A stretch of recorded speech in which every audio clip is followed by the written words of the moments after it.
عمران خان رہائی فورس کے حوالے سے وزیر اعلیٰ خیبر پختونخوا سہیل آفریدی سے جواب طلب کر لیا گیا ہے اور 10 دن کی مہلت دی گئی ہے۔ یہ مہلت کیوں دی گئی ہے اور جواب طلبی کہاں سے ہوئی ہے، اس حوالے سے آج آپ کو آگاہ کریں گے۔ دوسری جانب ایک اہم انکشاف سامنے آیا ہے جس میں کہا گیا ہے کہ عمران خان کی رہائی کے لیے ملک بھر میں لاک ڈاؤن کی کال دینے کا منصوبہ بنایا گیا تھا، تاہم آخری لمحات میں پوری پارٹی اس فیصلے سے پیچھے ہٹ گئی۔ یہ معاملہ کیا ہے، اس خبر سے بھی آپ کو آگاہ کریں گے۔ دوسری جانب اسلام آباد ہائی کورٹ کے اندر عمران خان کے ایک اہم کیس کے اندر نیب نے کس طرح کون سی بڑی چال چلی ہے اور اب پاکستان تحریک انصاف کی لیگل ٹیم کہاں پھنس چکی ہے، اس معاملے سے بھی آپ کو آگاہ کریں گے۔ میں ہوں سحرش خان، میرے یوٹیوب چینل پر آپ سب کو خوش آمدید۔ سب سے پہلے اسی حوالے سے بات کرتے ہیں جو کہ اسلام آباد ہائی کورٹ کے اندر گزشتہ روز ہونے والی ایک اہم سماعت تھی، اور اس کیس کے اندر اب بظاہر عمران خان اور بشریٰ بی بی کی ضمانت تو دور کی بات ہے، اب ان کے مقدمات میں بریت کا معاملہ بھی لٹکتا ہوا دکھائی دے رہا ہے۔ بظاہر تمام تر عمل کے اندر چیف جسٹس اسلام آباد ہائی کورٹ بھی بظاہر نیب کے ساتھ مکمل طور پہ آن بورڈ دکھائی دے رہے ہیں۔ اس معاملے پر پاکستان تحریک انصاف کی لیگل ٹیم کو اچانک ایک بہت بڑا دھچکا لگا ہے، اور جب گزشتہ روز سماعت چل رہی تھی اس کے اندر نظر آیا کہ اسٹیبلشمنٹ تاخیری حربوں کو بطور پالیسی اب بظاہر دکھائی دے رہی ہے، اور اس کیس کو لگانے سے قبل ہی نیب کے جو قوانین ہیں ان کے اندر بھی ایک ترمیم کر دی گئی ہے، اور اس ترمیم کو بھی اس سماعت کے اندر نیب کی ایک حربے کے طور پہ بظاہر استعمال کیا گیا، اور بظاہر اب اگر ضمانت ہو بھی جائے تو مرکزی اپیلوں کے اندر رکاوٹ ڈالی جائے گی۔ چیف جسٹس اسلام آباد ہائی کورٹ جسٹس سرفراز ڈوگر اس تمام تر معاملے کے اندر سہولت کاری کرتے ہوئے دکھائی دے رہے ہیں، اور بظاہر نظر آ رہا ہے کہ اس حکمت عملی کو جو نیب نے اب اپنائی ہے اس کے اندر ضمانت کا تو کوئی امکان اب ہے ہی نہیں، رہائی کا معاملہ بھی شاید اب تقریباً اس میں ناممکن والی بات ہی ہے۔ کیس کے پہلے پس منظر کی بات کر لیں تو القادر ٹرسٹ کیس جو ہے جس کا فیصلہ گزشتہ سال جنوری میں ہوا تھا، اسے چیلنج کیے ہوئے بظاہر اب تقریباً 1 سال سے زیادہ کا عرصہ ہو چکا ہے اور تقریباً 14 سے 15 ماہ گزر چکے ہیں، مگر ضمانت کا معاملہ اب تک اس کو نہیں فکس کیا گیا، اور اب کل اچانک نیب کے اسپیشل پروسیکیوٹر نے کمرہ عدالت کے اندر یہ موقف اختیار کر لیا کہ وہ بجائے اس کے کہ ضمانت کی درخواست عدالت سنے، اس سے بہتر ہے کہ وہ کیوں نہ مرکزی کیس کو ہی، مرکزی اپیلیں ہی سن لی جائیں۔ اور بظاہر اب نیب اس کے کیس کے اندر جو حالیہ ترمیم ہوئی تھی نیب کا قوانین کے اندر اس کے پیچھے چھکتا ہوا دکھائی دے رہا ہے، کیونکہ اپیلیں اسلام آباد ہائی کورٹ سے جو بھی فیصلہ آتا ہے، اگر سزا کا فیصلہ آئے گا تو پھر سپریم کورٹ کے اندر اس کے خلاف اپیل نہیں کی جا سکے گی، معاملہ جائے گا وفاقی آئینی عدالت میں، وفاقی آئینی عدالت بھی کیس کے میرٹس نہیں دیکھے گی، صرف ٹیکنیکل گراؤنڈز کے اوپر اس درخواست کا فیصلہ کر دیا جائے گا۔ یقینی طور پہ اسلام آباد ہائی کورٹ سے اگر سزا ہوتی ہے تو پھر وہ سزا ہر صورت برقرار رہ جائے گی۔ تاہم عمران خان کے وکیل بیرسٹر سلمان صفدر کا کہنا تھا کہ عمران خان کی عمر 74 سال ہے، بشریٰ بی بی کی عمر 54 سال انہوں نے بتائی۔ انہوں نے کہا کہ بشریٰ بی بی کو صرف معاونت کے الزام میں جیل میں رکھا گیا، جبکہ 10 ماہ سے نوٹس بھی ہو چکے اور 9 مرتبہ سماعت کو ملتوی کیا گیا ہے۔ اس سماعت کے کچھ اہم نکات آپ کو بتاتے چلتے ہیں۔ سلمان صفدر کا کہنا تھا کہ بشریٰ بی بی کی ایک آنکھ اب ضائع ہونے کا خدشہ ہے، ہنگامی صورتحال ہے، اس لیے پہلے ضمانت کی درخواستیں سنے جائیں، اس پر دلائل سنا جائے، جبکہ نیب کے پروسیکیوٹر کا کہنا تھا کہ سزا معطلی کی بجائے بہتر ہے کہ مرکزی اپیلیں ہی سن لی جائیں۔ بظاہر یہ ایک بہت بڑا ٹریپ ہے، اور سزا معطلی جو ہے اس کی تو درخواستوں پر سماعت ہو کے تو ضمانت جو ہے وہ مل سکتی ہے، لیکن اگر مرکزی کیس کو سن لیا جائے تو پھر اس کے اندر مہینوں لگنے کا خطرہ ہے، اور عام طور پہ اس کا فیصلہ یہ درخواستیں مہینوں ہی چلتی ہیں۔ چیف جسٹس کا کیا رویہ تھا، انہوں نے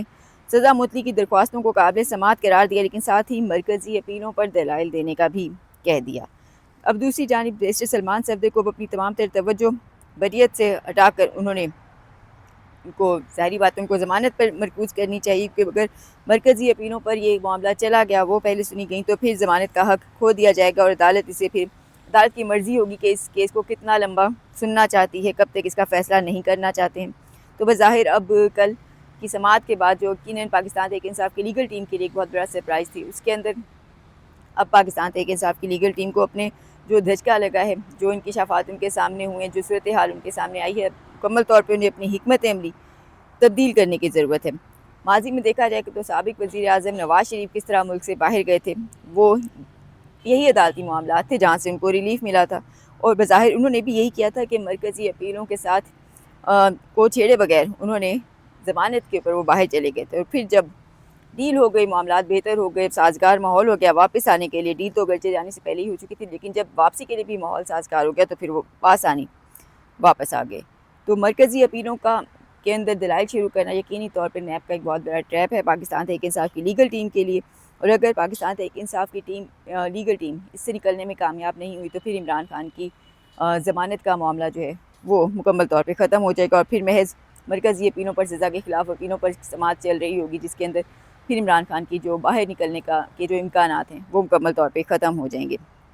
دوسری جانب اس کیس کے اندر حیران کن صورتحال ہی اس وقت پیدا ہوئی جب اچانک نیب نے کہا کہ حالانکہ گزشتہ تقریباً 14 ماہ سے عمران خان کی ضمانت کے معاملے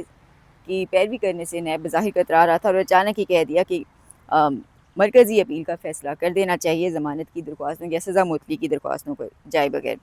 تو عمران خان کی ضمانت کی درخواست بظاہر جو کہ 14-15 ماہ پہلے دائر ہوئی تھی، اس کے اندر یہ کل ایک بہت بڑا ایک مرحلہ آیا جب ضمانت کی درخواستوں کے بجائے مرکزی اپیل کا فیصلہ سنانے کی بات خود ہی نیب نے کر دی۔ بظاہر یہ اسٹیپ کے اندر وقت کا ضیاع بھی شامل ہے، عمران خان کو مزید جیل کے اندر رکھنے کا بھی ایک حربہ ہے، اور بظاہر کم سے کم بھی دیکھا جائے تو اگر مرکزی اپیلوں پر عدالت اس پر سماعتیں شروع کرتی ہے، جیسے کہ کل بھی چیف جسٹس کا زور تھا کہ دلائل شروع کر دیے جائیں، تو پھر یہ معاملہ جو ہے کم از کم سال 6 مہینے بہت آسانی سے لٹک سکتا ہے، اور اگر زیادہ اس کو ڈیپلی دیکھا جائے تو پھر تو جتنا مرضی سال عدالت چاہے کہ اس معاملے کو لٹکایا جائے گا۔ بہرحال اس سماعت کو 6 اپریل تک کے لیے ملتوی کیا، کیونکہ سلمان صفدر کا یہ کہنا تھا کہ وہ اس اہم معاملے پر اپنے موکل سے رائے لیے بغیر آگے فیصلہ نہیں کر سکتے، تو عدالت نے 6 اپریل تک کے لیے سماعت کو ملتوی کیا ہے۔ عمران خان سے ملاقاتیں تو پہلے ہی بند ہیں، وہ اپنے موکل سے کس طرح سے رائے لیں گے، یہ بھی ایک دلچسپ صورتحال ہے۔ بہرحال عمران خان کی رہائی کے حوالے سے ایک اہم انکشاف بھی انہی دنوں سامنے آیا ہے، کہا جا رہا ہے کہ رہائی کے لیے ملک بھر میں لاک ڈاؤن کی کال دینے کا ایک منصوبہ بنایا گیا تھا، تاہم آخری لمحات میں پوری پارٹی اس فیصلے سے پیچھے ہٹ گئی۔ یہ انکشاف خیبر پختونخوا کے حوالے کے ایک اہم پاکستان تحریک انصاف کے پارلیمانی لیڈر شاہد کھٹر کی جانب سے سامنے آیا ہے، اور انہوں نے کہا ہے کہ جب عمران خان کی آنکھ کی تکلیف بڑی تھی اور صورتحال تشویشناک تھی تو اس وقت انہوں نے اڈیالہ جیل سے سپریم کورٹ جا کر ملک بھر میں لاک ڈاؤن کی کال دینے کا منصوبہ بنایا تھا، لیکن آخری لمحات کے اندر پوری پارٹی اس فیصلے سے پیچھے ہٹ گئی۔ دوسری جانب سہیل آفریدی کے حوالے سے کئی قسم کے شکوک و شبہات اب جنم لینے لگے ہیں، ان کی جانب سے کہا گیا تھا خاص طور پہ کہ عید کے بعد بالکل بھی نہیں رکیں گے اور عمران خان کی رہائی کی تحریک چلائیں گے، اور اگرچہ رہائی موومنٹ کی رجسٹریشن جاری ہے لیکن اب تک بھی سہیل آفریدی کوئی تاریخ دینے میں ناکام نظر آ رہے ہیں۔ تو اب سہیل آفریدی کے حوالے سے جو خدشات ہیں خود پارٹی کے اندر بھی بڑھتے جا رہے ہیں، اور پارٹی ورکرز خاص طور پہ جن کو بہت سی امیدیں تھیں تو ان کے حوالے سے اب ایک خبر سامنے آ رہی ہے کہ بظاہر خیبر پختونخوا اور وفاقی حکومت کے تعلقات میں بہتری آ رہی ہے۔ وزیر اعلیٰ خیبر پختونخوا سہیل آفریدی اور وفاقی حکومت کے درمیان ورکنگ ریلیشن اب اچھا خاصا بہتر ہوتا ہوا نظر آ رہا ہے، یقیناً ہونا بھی چاہیے۔ اور گزشتہ روز سہیل آفریدی نے وزیر اعظم ہاؤس میں ایک اہم اجلاس میں شرکت کی ہے، پھر وفاقی حکومت کی معاشی اور منصوبہ بندی کی ٹیم نے KPK ہاؤس اسلام آباد کو بھی وہاں بھی پہنچی ہیں اور اہم اجلاس بھی ہوا ہے۔ تو مقصد جو ہے صوبے کے فنڈز، NFCA ایوارڈ اور ترقیاتی بجٹ سے متعلق معاملات کو حل کرنے کے لیے ایک کمیٹی تشکیل دے دی گئی ہے، تو بظاہر صوبائی معاملات کو بہتری سے چلانے کے لیے وفاقی حکومت کی ان کے ساتھ ایک کوارڈینیشن ہے، تعاون ہے، یقیناً صوبوں اور وفاقی حکومت کے درمیان نظر بھی آنا چاہیے، معاملات کو بہتری کی طرف جانا چاہیے۔ لیکن بظاہر جو PTI ورکرز ہیں پارٹی ذرائع کے مطابق یہ سوال اٹھا رہے ہیں کہ کیا یہ سب پس منظر ہے جس کے سامنے اب نظر آ رہا ہے کہ بظاہر سہیل آفریدی عمران خان رہائی فورس یا عمران خان رہائی تحریک کی جو کال دینی تھی، احتجاج کی کال دینی تھی، اب وہ اس سے کچھ پیچھے ہٹتے ہوئے یا معاملے پر خاموش دکھائی دے رہے ہیں۔ دوسری جانب سہیل آفریدی سے جواب طلب بھی ہو گیا ہے، وفاقی آئینی عدالت کے اندر رہائی فورس کی تشکیل کے حوالے سے معاملہ پہنچا ہے